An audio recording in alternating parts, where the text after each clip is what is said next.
Okay, so for those of you who don't know who Mike Florio is, he and Chris Sims are co-hosts of Pro Football Talk on NBC Sports.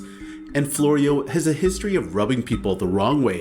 He's had numerous Twitter beefs with other media heads and athletes such as Aaron Rodgers, JJ Watt, and Dan Le Batard. And even more recently, tried calling out Pat McAfee about the recent tension between the pair. And the Twitter replies from that thread were pretty spot on.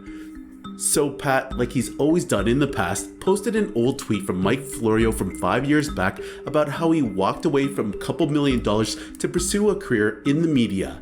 And it seems like Mike didn't take the post too well and asked Pat why the two aren't friends anymore, making it all about him in a way. All you need to do is look at the top posted replies, which will give you an indication as to why Florio rubs some people the wrong way. The guy literally gets way too personal and political at times when someone doesn't agree with his opinion. Add on top of that, I think he was one of the few media outlets that wanted to cancel the NFL season due to COVID and labeled the NFL draft as un-American, stating he felt players should get to choose their place of employment. So that should give you an idea of what kind of person we're dealing with here.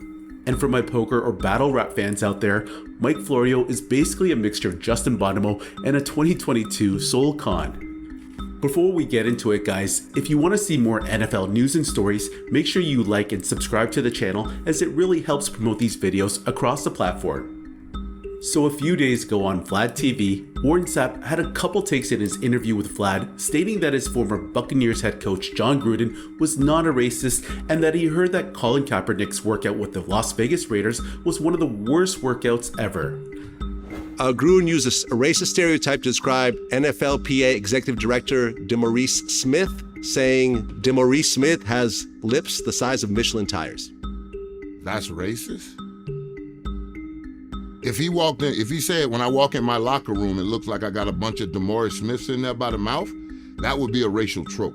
But to say DeMaurice Smith got big lips, yeah, DeMaurice Smith got big lips, just like Barack Obama got big ears.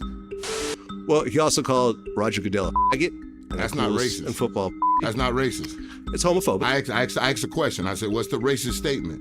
The rest of that is way out of line, across the board. But you're not gonna call my head coach a racist. I sat in front of him for 2 years, and I'm a child of the South. I was raised in Florida. He tried out with the Raiders recently, but I heard the tryout wasn't all that great. I heard it was a disaster. I heard it was one of the worst workouts ever. I'm wondering how the hell this happened and the tape didn't get out, right? So I got some flack when I made a couple videos from this interview, which isn't too surprising considering they are somewhat sensitive topics. But I think Warren Sapp is 100% correct here. He knows his coach better than anyone else and still keeps in contact with him today. He played for the guy for a couple seasons and they won a championship together. With regards to his comments about Cap's workout, Warren was pretty clear the way he said it that he heard it from others that the workout was one of the worst. Could he have exaggerated a little? Probably. It wouldn't surprise me. But at the same time, I think most people would have assumed that Colin Kaepernick would have been rusty. This is a guy who hasn't played football for 5 years. You don't just leave football and come back as if nothing's changed, especially in that position. Anyways, here's Mike Florio's rant about Warren Sapp's take from Vlad TV. He started to emerge again, and I think he is contemplating carving out some real estate in the very profitable right-leaning sports media space, because there are so many people who are sports fans who are right-leaning. And from that position of espousing the various right-leaning views, will scream at anyone who dares to suggest anything that could be left-leaning and tell them to stick to sports while they continue to espouse the right-leaning views and profit from it. I think Warren Sapp thinks there may be a lane for him there. He said things recently that defended Jon Gruden for the comments that were made in the emails that ultimately got Jon Gruden fired. And more recently, Warren Sapp addressing Colin Kaepernick's workout with the Raiders, saying, I heard it was terrible. I heard it was one of the worst workouts ever. I mean, that is such a hyperbolic statement. How do you even prove that? One of the worst workouts ever. How do you even begin to prove that? 100 years of NFL life and Colin Kaepernick's workout was one of the worst ever. Anytime you hear that kind of hyperbole, that's when you have to have your BS detector start to flash. What's he really trying to do here? Who's he really trying to pander to? What's he really trying to set himself up for in the media space? While Florio didn't flat out call Warren Sapp a liar, he suggests that the former defensive tackle is playing a narrative, a conservative one in this case, to jump into sports media. See what I mean earlier about this guy always going political? Listen, if you don't know who Warren Sapp is or the type of guy he is, you really shouldn't be talking. From what I see, Warren is not a guy who panders or virtue signals. He's an old school guy who will always call it like it is. And if Mike Florio did further research before opening his mouth, he would have seen the other clips from that Vlad TV interview where Warren agreed with Cap's depiction of the NFL draft being similar to a slave auction. Well, I mean, for example, when Kaepernick made the movie on Netflix and he compared the NFL draft to slavery, to a slave auction, what'd you think of that? Did it not look the same? Well, I mean, the big difference is that the slaves were walking around with $10, $20 million contracts afterwards. A well-paid slave is still a slave.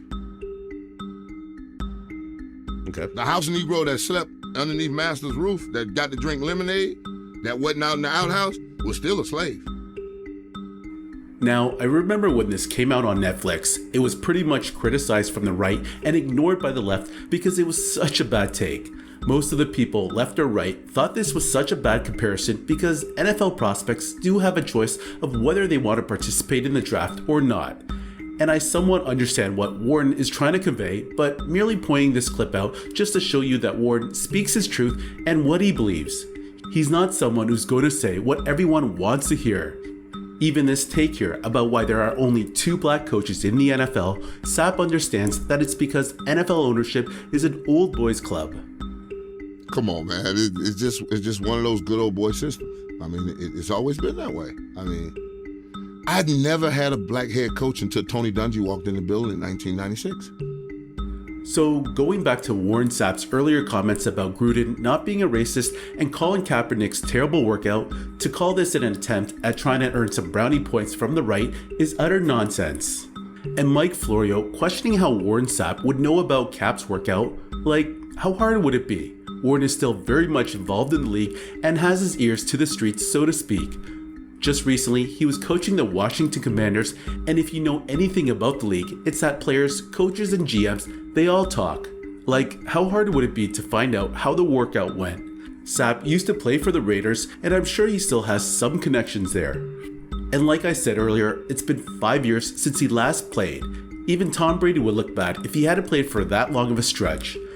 And look, I'm not saying Warren Sapp isn't making a play for a media role, but to say this guy is pandering to a section of the public is just BS. Honestly, I think Sapp would do well in the media. While he can be a little abrasive, he's also very charismatic and packs an arsenal of facial expressions that would put Shannon Sharpe and Stephen A. Smith to sleep. Anyways, guys, let me know what you think about Mike Florio, and was his comments way off base?